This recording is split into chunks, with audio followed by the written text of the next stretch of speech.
سب سے بڑا کائنات کا سچ کیا ہے؟ کہ اللہ وحدہ لا شریک ہے۔ یہ کائنات کی سب سے بڑی صداقت ہے، سب سے بڑی حقیقت ہے، سب سے بڑا کائنات کا یہ ضابطہ ہے کہ اس مخلوق کا خالق، مالک، رازق اللہ ہے۔ لیکن اللہ کہتا ہے ادعو الی سبیل ربک بالحکمہ، کسی کو اللہ کی طرف بھی بلاؤ نا تو حکمت کے ساتھ بلاؤ، اللہ کے رستے کی بھی دعوت دو تو دانائی کے ساتھ دو، لوگوں کو اللہ کی جانب بھی بلاؤ تو تم معاملہ فہم بن کے بلاؤ۔ اگر ہم دانائی چھوڑ دیں گے تو بعض اوقات بات ٹھیک بھی ہوگی تو وہ نتیجہ خیز ثابت نہیں ہوگی۔ وہ کسی نے کہا تھا بات اگرچہ بے سلیقہ ہو کلیم، پر بات کرنے کو سلیقہ چاہیے۔ آپ سلیقے سے بات کریں، معاملہ فہم۔ دیکھیں نا نبی پاک صلی اللہ علیہ وسلم نے فرمایا اپنی اولاد کی بھی عزت کرو۔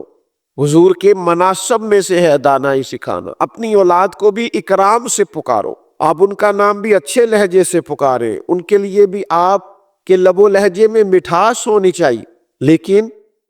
ہمارے ہاں یہ ہوتا ہے کہ بہت ساری جلد بازی، بہت ساری طبیعت کا الجھاؤ، بے چینی، بے قراری، ہر چیز کو سختی سے ٹھیک کرنے کی کوشش کرنا۔ ہوتی ہیں بعض چیزیں بھی سختی سے ٹھیک،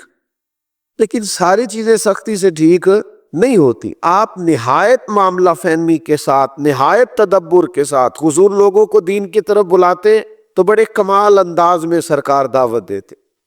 اللہ کا پیغام دیتے تو اس میں اتنی مٹھاس ہوتی کہ دلوں میں بات گھر کر جاتی۔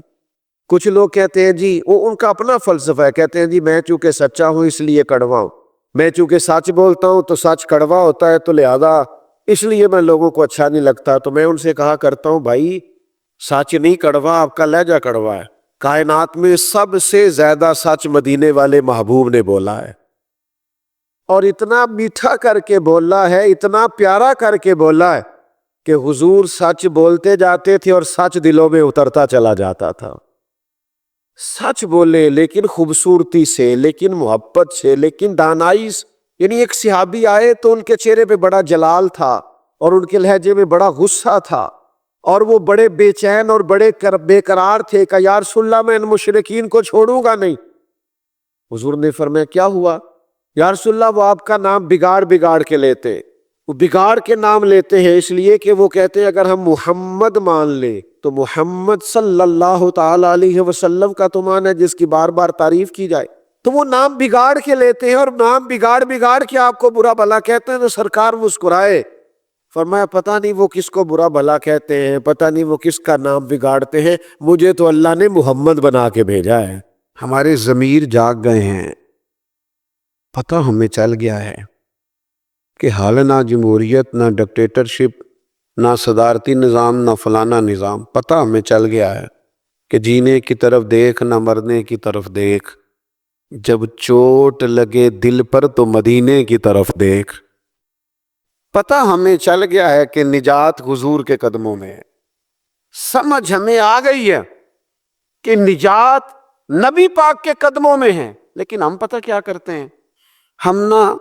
وہیں الجھے رہتے ہیں، بات کو سمجھتے نہیں، آگے بڑھتے نہیں، ضمیر جاگ گیا ہے، فیصلہ نہیں کرتے۔ چلو پورے ملک میں تو دین نافذ ہوگا، انشاءاللہ ہوگا، اپنے 6 فٹ کے قد پہ نہ نافذ کریں، اپنے گھر پہ نہ نافذ کریں، اپنے دفتر پہ نہ نافذ کریں، اپنے ادارے میں نہ نافذ کریں، اپنے یاروں میں نہ نافذ کریں۔ یہاں سے تو شروع کریں نا، یہاں سے تو آغاز کریں۔ آپ یقین کریں 5 دوست اگر آپ کہیں اکٹھے ہیں نا، 5 دوست، تو ایک دوست شروع کر دے جب بھی ملاقات ہو نبی کریم کی کوئی حدیث بیان کرے، ایک دوست کہنا شروع کر دے یار آؤ نہ نماز پڑھنے چلیں، ایک، دیکھو میں نے 5 میں سے ایک کہا ہے، ایک کہنا شروع کر دے یار بس آپ جھوٹ نہیں بولنا یار، بس بڑا ہو گیا، ایک صرف ان میں سے پیغام دے کہ نہیں یار دھوکہ دہی نہیں کرنی، ایک ان میں سے کہے کہ یار تھوڑا سا نا وقت اب ماں باپ کے لیے بھی نکالنا ہے، اب گھر والوں کے لیے بھی تھوڑا وقت دینا، ایک، میں ذمہ داری سے کہتا ہوں وہ باقی 4 سامنے شاید مذاق اڑائیں، سامنے شاید کہیں بیٹھ جا تو اتنا نیک پتہ ہے ہمیں تیرا، لیکن میں سچ کہتا ہوں وہ سامنے آپ پر تنقید کریں گے لیکن دل ان کا گواہی دے گا یار کہہ تو ٹھیک ہی رہا ہے۔ یہ دین کے اندر، یہ نبی پاک کی محبت کے پیغام کے اندر اللہ نے نا جاذبیت بڑی رکھی، اس میں کشش بڑی رکھی ہے، اسلام کے اندر لچک بڑی رکھی ہے، اسلام کی فطرت میں قدرت نے لچک دی ہے، اتنا ہی یہ ابھرے گا جتنا کہ دبا دو گے۔ اس کے اندر سے ہمیشہ ضیاء پھوٹتی ہے، روشنی نکلتی ہے۔ آپ حضور کا پیغام دے دیں، مزاج بنائیں، کہہ دیں، آپ یقین کریں بڑا لطف آئے گا، بڑا مزہ آئے گا، اس کے اندر بڑا کرم ہوتا ہوا آپ کو دکھائی دے گا۔ آپ محسوس کریں گے کہ میرے کہہ دینے سے انقلاب آ گیا، بہتری آ گئی۔ آپ اس پہ اور یہ سب کے لیے بنائیں، آپ یہ کسی کے حق میں بھی کوئی بھی سامنے ہو، آپ کا نعرہ ہمیشہ محبت رسول کا ہونا چاہیے۔ ہر آدمی یہ چاہتا ہے کہ اسے تائید عزوی حاصل ہو، غیبی مدد اس کے ساتھ ہو، وہ جس میدان میں بھی اخلاص کے ساتھ قدم رکھے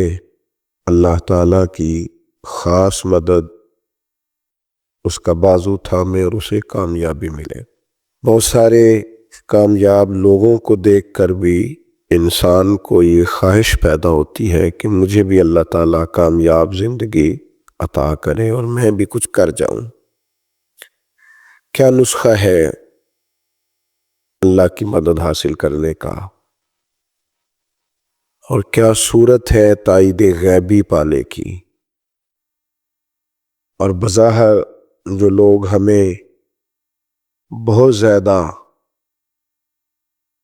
مضبوط نظر نہ آنے کے باوجود بھی بہت کامیاب نظر آتے ہیں، تو گہرائی میں اتر کر ہم کیا سوچیں، کس طرف جائیں، تو ایک مضبوط ترین آواز اور ایک مستحکم پیغام قرآن مجید نے ہمیں دیا ہے۔ صحیفہ انقلاب میں اللہ تعالیٰ نے اپنی مدد